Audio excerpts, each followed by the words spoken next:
Hello students, हम लोग पढ़ रहे थे ब्रिटेन का संविधान और ब्रिटेन के संविधान में उसकी क्या क्या विशेषता है उनके बारे में हम लोग जानकारी ले रहे थे, जिसमें हमने उसकी 10 विशेषताओं की चर्चा कर ली थी कि कौन कौन की विशिष्ट विशेषताएं हैं जो ब्रिटेन के संविधान को समृद्ध करती हैं।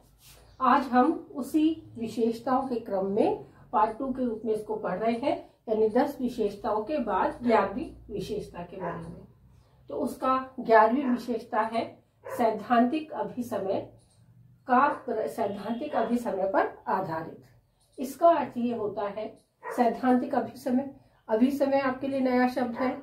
ये ब्रिटेन के संविधान में इसे नैतिक नियमों के रूप में जाना जाता है। जैसे हमारे यहाँ नैतिक नियम है कि चोरी करना बुरी बात है, झूठ बोलना पाप है, और बड़ों का सम्मान करो, छोटों को स्नेह दो। ये सारे हमारे नैतिक नियम हैं जिन्हें हम शुरू से ही अपने परिवार में जो हमको संस्कार मिलते हैं, उन संस्कारों के तहत हम इन सबको प्रारंभ से ही मानते चले आ रहे हैं। ये संविधान में लिखित नहीं है, लेकिन इनकी जड़ें इतनी मजबूत है, इन नैतिक नियमों की जड़ें इतनी मजबूत है कि इन्हें तोड़ने का कोई भी प्रयास नहीं करता, क्योंकि ये नीति के अनुरूप है। ये हमारे लंबे समय से चली आ रही ऐसी परंपरा है जिसे तोड़ना संभव नहीं है।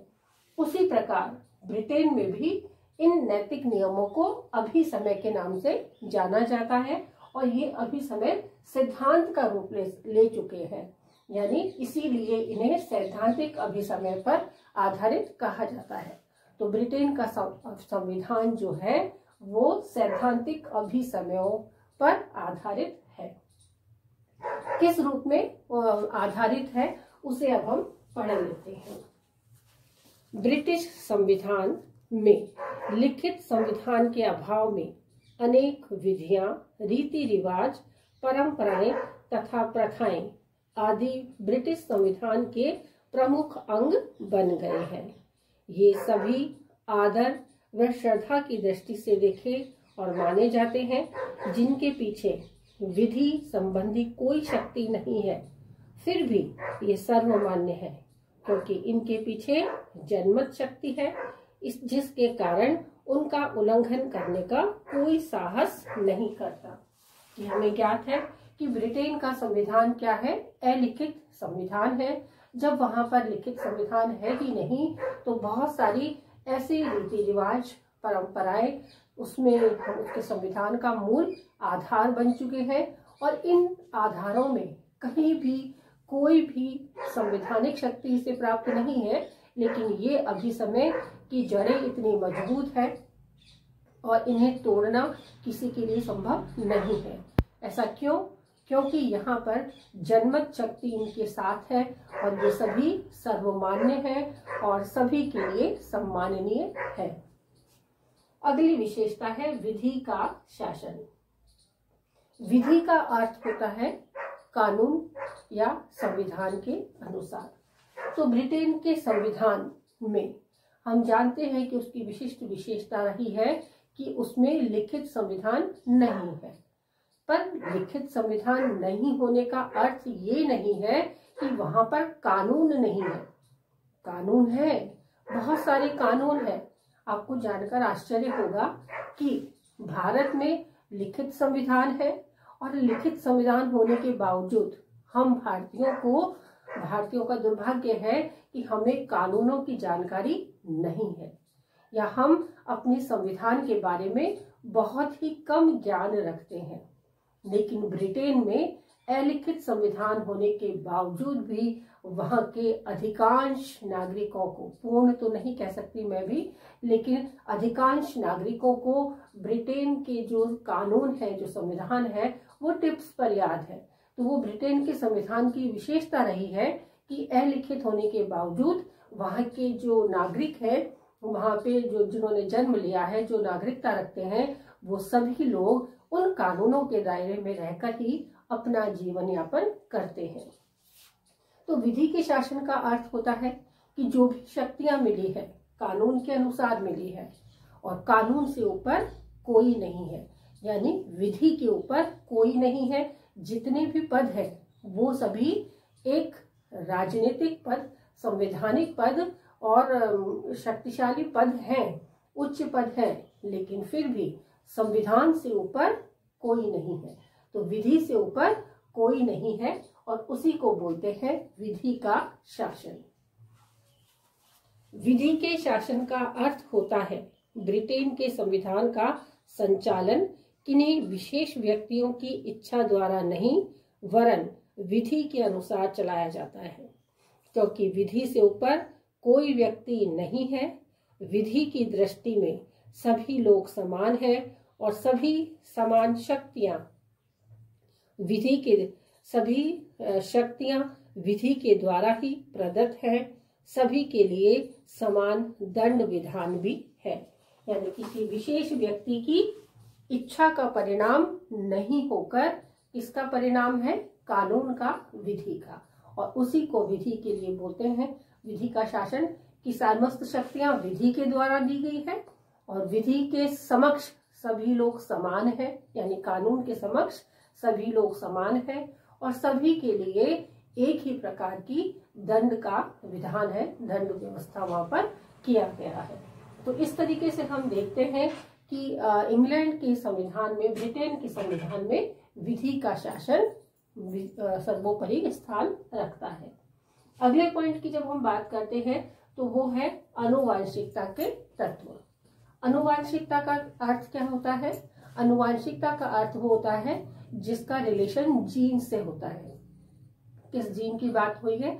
ये एक साइंटिफिक शब्द है कि वो सारे गुण जो हमें अपने फोर फादर्स से बच्चों में आ जाते हैं, यानी अपने दादा में, नाना के, अपने माता पिता के जो गुण होते हैं वो सारे के सारे सूक्ष्म रूप में आनुवांशिकता के रूप में बच्चों में आते हैं। तभी तो हम लोग की जो चेहरे हैं वो अपने माता पिता से मिलते हैं, हमारी कुछ आदतें हैं वो माता पिता से मिलती हैं। धीरे धीरे हम बिल्कुल अपने माता पिता जैसे हो जाते हैं और उसी को बोलते हैं आनुवांशिकता का तत्व। तो ब्रिटेन के संविधान में भी यूं तो राजतंत्र और लोकतंत्र दोनों ब्रिटेन के संविधान में साथ साथ चल रहे हैं। हमें ज्ञात है कि वहां पर सैद्धांतिक रूप में क्या है? लोकतंत्र है, लेकिन व्यवहारिक रूप में राजतंत्र भी उसमें समाविष्ट है। किस रूप में? कल हमने पढ़ा था कि वहां का जो राष्ट्रपति है उस राष्ट्रपति को राजमुकुट पहनाया जाता है, जिसमें व्यवस्थापिका, कार्यपालिका और न्यायपालिका तीनों की शक्तियों का समावेश होता है। और वहां पर जिस प्रकार से राजा का राज्याभिषेक किया जाता है तो वहां पर राष्ट्रपति को क्या किया जाता है? शपथ ग्रहण करवाई जाती है। तो इस रूप में वहां पर आनुवांशिकता के तत्व है। कैसे? उसे अब हम पढ़ते हैं। तो ब्रिटेन में जहां एक और अत्यंत विकसित प्रजातांत्रिक संस्थाओं और परंपराओं का विकास हुआ है, तो दूसरी तरफ आनुवांशिक सिद्धांत भी अपना स्थान बनाए हुए हैं। वहां सम्राट का पद आनुवांशिक सिद्धांत पर चला आ रहा है तथा लॉर्ड सभा के अधिकांश पीयर भी आनुवंशिक आधार पर नियुक्त किए गए हैं। कि जो राष्ट्रपति का पद है तो राष्ट्रपति को वहां पे क्या कहते हैं? सम्राट। क्यों? क्योंकि वहां पर लोकतंत्र के साथ साथ राजतंत्र भी है, इसलिए राष्ट्रपति को वहां पर सम्राट कहा जाता है। जैसा राजतंत्र में होता था कि राजा की मृत्यु के बाद उसी का उत्तराधिकारी, यानी उसी का ज्येष्ठ पुत्र, ज्येष्ठ, उससे छोटा जो भी है, उनके परिवार का सदस्य ही राजा का स्थान लेता था। तो यहाँ पर भी यही व्यवस्था है कि सम्राट का जो पद है, राष्ट्रपति का जो पद है, वो एक आनुवंशिक तत्व के रूप में चला आ रहा है, यानी पीढ़ी दर पीढ़ी वहीं के लोग सम्राट का पद ग्रहण करते हैं। और कई सारे जो पीयर है, लॉर्ड सभा, जैसे हमारे यहाँ लोकसभा और राज्यसभा होती है, तो वहां पर लॉर्ड सभा, कॉमन सभा होती है। तो लॉर्ड सभा का अर्थ जो है लोकसभा से है।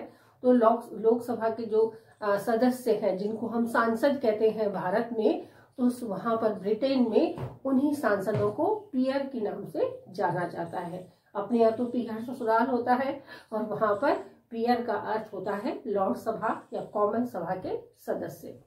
तो वो सदस्य भी आनुवंशिकता का तत्व लिए हुए होते हैं, यानी सांसद का पुत्र ही सांसद बनकर फिर से आ जाता है। तो ये जो आनुवंशिकता का तत्व है वो ब्रिटेन में मुख्य रूप से देखा जाता है। अगला है द्विदलीय व्यवस्था। द्विदल का अर्थ होता है दो दल। कि ब्रिटेन में हम जानते हैं कि ब्रिटेन का संविधान प्राचीनतम लोकतांत्रिक संविधान है, लेकिन तब से लेकर अब तक वहां पर द्विदलीय व्यवस्था बनी हुई है, यानी दो ही दलों का प्रतिनिधित्व वहां पर रहा है। भारत में बहुदलीय व्यवस्था है। भारत में 2 से ज्यादा राष्ट्रीय दल हैं और उन राष्ट्रीय दलों की वजह से भारत में बहुदलीय व्यवस्था है। जिससे मुख्य रूप से तो हम देखते हैं कि कौन कौन से राजनीतिक दल हैं। तो कांग्रेस है, बीजेपी है, आप है और भी सारे जो बहुत सारे राजनीतिक दल हैं उनके बारे में हम लोगों ने पढ़ा है, जानते हैं हम उनको। लेकिन ब्रिटेन में सदा से ही 2 राजनीतिक दल रहे हैं। कैसे रहे हैं उसे हम पढ़ लेते हैं कि गत 3 शताब्दियों से, यानी 300 साल से 3 शताब्दियों से यहाँ 2 दल कार्यरत हैं। पहले दल का नाम है उदार दल और दूसरे दल का नाम है अनुदार दल। प्रथम विश्व युद्ध के बाद उदार दल का पतन हो गया और उसके स्थान पर नवीन मजदूर दल उभरकर सामने आया। तो उदार दल का तो पतन हो गया, लेकिन दूसरा दल अनुदार दल बना हुआ था और अब उदार दल के स्थान पर मजदूर दल आ गया। अर्थात ब्रिटेन में आज भी द्विदलीय पद्धति है, जिसके अनुसार दल व मजदूर, अनुदार दल व मजदूर दल वहां कार्यरत है। द्विदलीय पद्धति के कारण ही सदैव एक दल की सरकार का निर्माण होता है और दूसरा दल प्रतिपक्ष बनकर मौजूद रहता है, जिससे वहां राजनीतिक गतिरोध उत्पन्न नहीं होते। एक बार एक दल की तो दूसरी बार दूसरे दल की सरकार बनती है। तो पहले 2 दल थे, उदार दल और अनुदार दल। तो उदार दल का प्रथम विश्व युद्ध के बाद उसका पतन हो गया और उसके स्थान पर कौन सा आ गया? मजदूर दल। तो अब कौन कौन से दल हैं? मजदूर दल और अनुदार दल। तो लगातार ये ही 2 दल काम कर रहे हैं। तो जो एक दल की सरकार बनती है, दूसरा दल विरोधी दल के रूप में, प्रतिपक्ष रूप में वहां पर कार्यरत रहता है।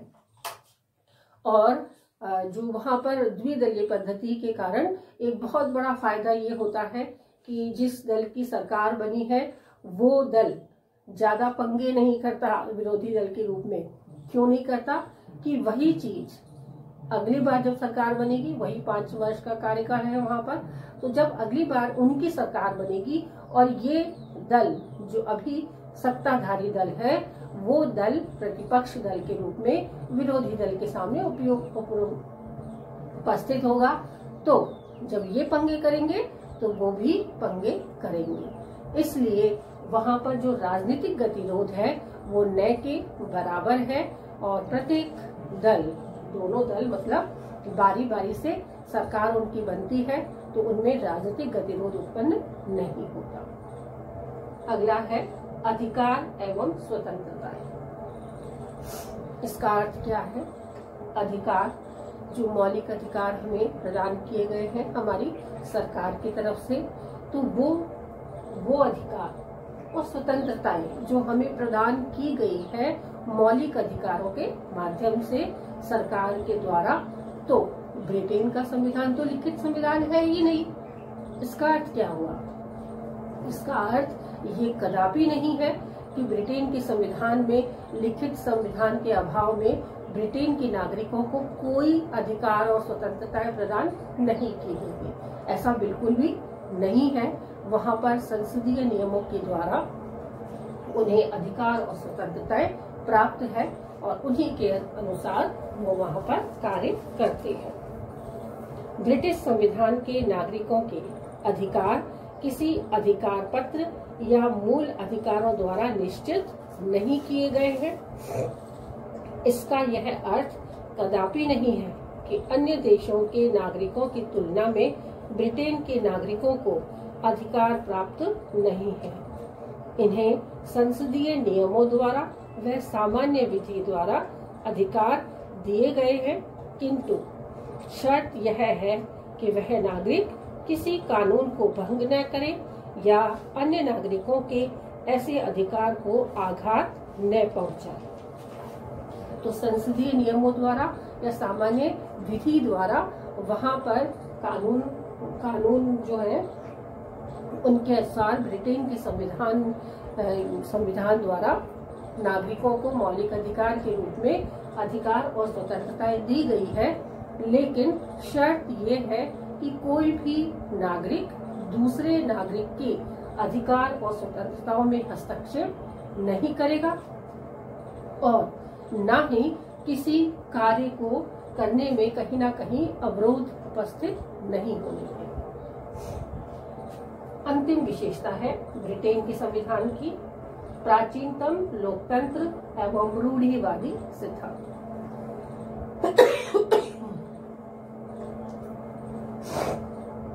हम जानते हैं कि ब्रिटेन का संविधान प्राचीनतम लोकतंत्र है और रूढ़िवादिता वहां के सिद्धांतों में कूट कूट कर भरी। हम कहते हैं भारत में बहुत अंधविश्वास है, भारत से अंधविश्वास धीरे धीरे सरकता जा रहा है, हटता जा रहा है, लेकिन ब्रिटेन में भी अंधविश्वासों की कमी नहीं है। ब्रिटेन में भी इतने अंधविश्वासी लोग रहते हैं या इतना अंधविश्वास वहां पर उपस्थित है कि जो कार्य क्षमता है उनकी वो रूढ़िवादिता उसमें नजर आती है। तो प्राचीनतम लोकतंत्र के साथ साथ रूढ़िवादी सिद्धांतों ने भी अपना डेरा वहां पर जमाया हुआ है और उस डेरे को हटाना आसान काम नहीं है।